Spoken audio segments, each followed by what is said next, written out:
M.N.. Srinivas का क्या perspective था कास्ट सिस्टम को लेके। तो एम.एन. श्रीनिवास का मतलब नाम क्या है, ये मैसूर नरसिम्हाचार्य श्रीनिवास इनका नाम था। 1916 में इनका बर्थ हुआ और 1999 में डेथ हो गई। तो इनका पर्सपेक्टिव क्या था caste system in India. M N. Srinivas was a renowned Indian sociologist.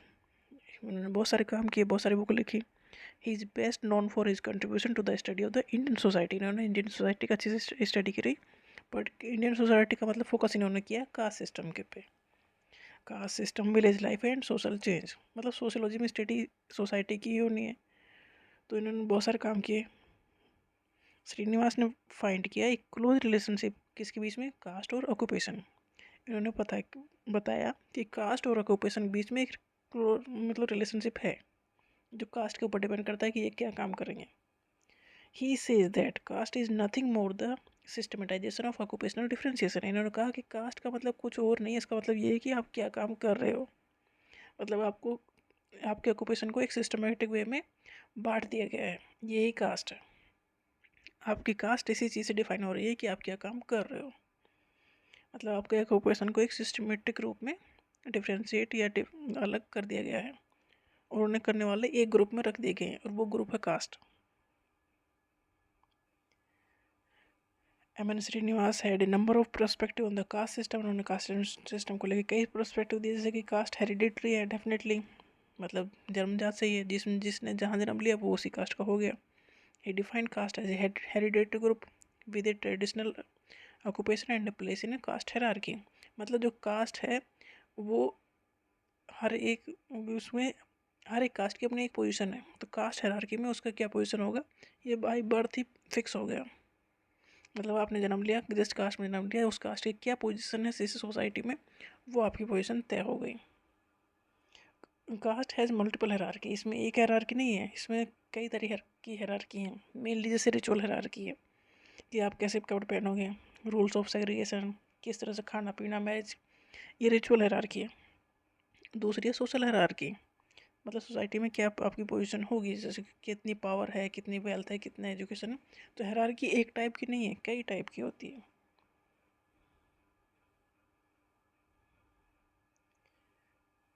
Cast है सोशल मोबिलिटी।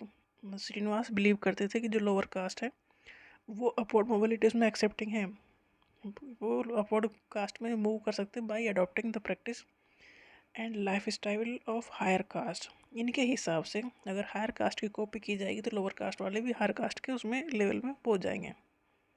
ये एक पर्सपेक्टिव था कास्ट सिस्टम को लेके एम.एन. श्रीनिवास का। Caste as a dynamic institution. Srinivas view caste not as rigid का। इन्होंने कहा कास्ट रिगिड नहीं, फिक्स्ड नहीं है, unchanging hierarchy, but as a flexible है। मतलब आप तरक्की करोगे, पॉलिटिकल, इकोनॉमिकल, एजुकेशनल लेवल में आगे बढ़ोगे तो जो ऊपर की कास्ट है वहाँ भी आप पहुँच सकते हो। इन्होंने कहा कि कास्ट सिस्टम फ्लेक्सिबल है and evolving social system that adopt to changing economic, political and cultural to context. मतलब आपको जो सिस्टम इकोनॉमिक चेंज होते चले जाएगी, पैसा वैसा आते आ जाएंगे, पावर आ जाएगी, तो जो अपर कास्ट की के लेवल में आप कहीं ना कहीं आ जाओगे। इन्होंने कहा कि caste has dominant caste. Dominant caste का कॉन्सेप्ट भी इन्होंने दिया था कि कुछ कास्ट डोमिनेंट होती हैं, डोमिनेट करते हैं, क्यों? क्योंकि उनके पास वेल्थ है। Srinivas developed the concept of a dominant caste. एक ग्रुप, डोमिनेंट कास्ट क्या है, एक group that hold power and influence in a village और रीजन। और डोमिनेंट कास्ट क्या है, मतलब जिसकी बात मानी जाए, जिसके पास पावर हो सारे काम कराने की, जैसे जो ज़मीन का मालिक हो, जमींदार हो, जिसके पास स्ट्रेंथ हो, पॉलिटिकल पावर हो, क्योंकि जो फैसला वो कास्ट लेगी, फिर वो फैसले हर कोई मानेगा, नहीं मानेगा तो वो मनवा लेंगे। तो ये कॉन्सेप्ट जो डोमिनेंट कास्ट है कॉन्सेप्ट भी एम.एन. श्रीनिवास ने ही दिया था। इनके कुछ क्रिटिसिज्म भी हुए।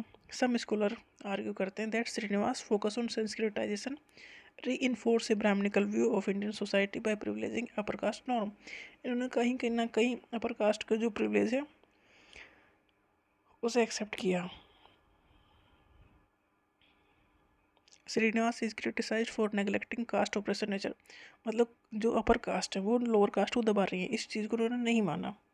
और अब जो अपर कास्ट को अच्छी चीज़ें मिल रही थी ना, वो उन्होंने उस पर ध्यान दिया, मतलब अच्छे पॉइंट पे ध्यान दिया। उन्होंने जो लोअर कास्ट का जो डिस्क्रिमिनेशन हो रहा था, एक्सप्लॉइटेशन हो रहा था, वो उस पर फोकस नहीं किया इन्होंने। Srinivas is criticized for neglecting caste oppressive nature, including जैसे कि अनटचेबिलिटी हो रही थी, डिस्क्रिमिनेशन, भेदभाव हो रहा था, उन चीज़ों पे ये फोकस नहीं कर पाए।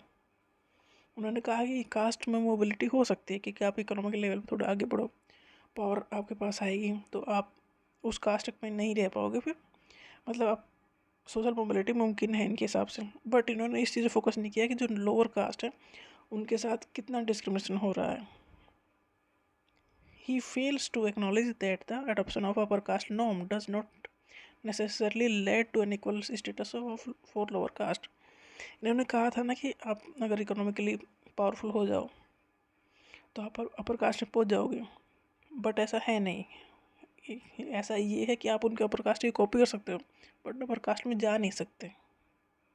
तो इन्होंने बहुत सारी चीज़ों पर फोकस नहीं किया, जैसे कि लोअर कास्ट के साथ क्या भेदभाव हो रहे हैं, इस चीज़ पर उनका फोकस नहीं था। और लोअर कास्ट इनके हिसाब से तो अपर कास्ट बन सकती है, बट एक्चुअल में ऐसा नहीं है कि लोअर कास्ट पैसा और वेल्थ पा लेंगे, पावर पा लेंगे, तो अपर कास्ट की कॉपी कर लेंगे, पर वो अपर कास्ट में इंक्लूड नहीं हो सकते। तो इसका इन पॉइंट पे इन्हें क्रिटिसाइज भी किया गया कि इन्होंने इन चीज़ों पर फोकस ही नहीं किया।